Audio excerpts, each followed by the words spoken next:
So the big beautiful bill is now a law. Of course, the big question is, what does that mean for you? Now, this document is over 1,000 pages. So today, obviously, I can't go through everything, but I want to touch on kind of the bigger ticket items that might impact you directly. So first and foremost was during Trump's first administration, he had updated the tax brackets. Now, those weren't permanent. They were supposed to sunset at the end of 25. Now, with the new law, those are going to be permanent going forward for individuals. Two, a nice perk for individuals 65 and older is an increase in their standard deduction. That comes out to an additional $6,000 per person. So that's 12,000 for a couple.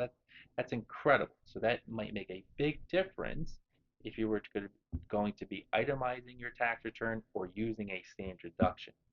I highly recommend sitting down with your CPA in the third or fourth quarter this year to just trying to analyze your situation, see what makes the most sense for you. Now, something that's very big for typically the blue states, your New Jerseys, your New York, Connecticut, California, is an increase in the SALT cap. SALT stands for state and local tax deductions, and for the last 7, 8 years, it was capped at $10,000. Now that cap has increased from that 10,000 to 40,000. So a lot of people that were forced to use the standard deduction because of the cap might be switching over and itemizing now that we have all the way up to $40,000 that'll be deductible on your tax return. Now, something that they tweaked a little bit that might sting a few individuals when it comes to the gambling world is you can only deduct 90% of your winnings. So I'm going to give you an example.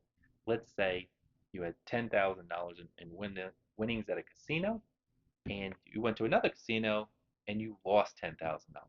Well, before, your $10,000 of winnings would be wiped by your $10,000 of losses. Now, considering you only can deduct 90%, now you're going to have $1,000 of taxable income associated with that gambling, even though you know you made 10 grand, you lost 10 grand, that 10% is going to be taxable.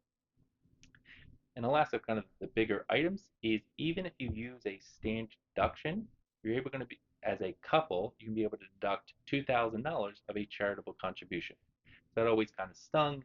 If you use a standard deduction, you weren't able to take advantage of any charitable contributions. So then they've created a carve out for that.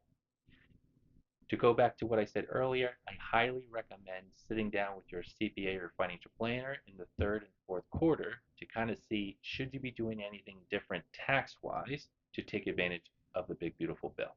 If you have any questions, always feel free to reach out.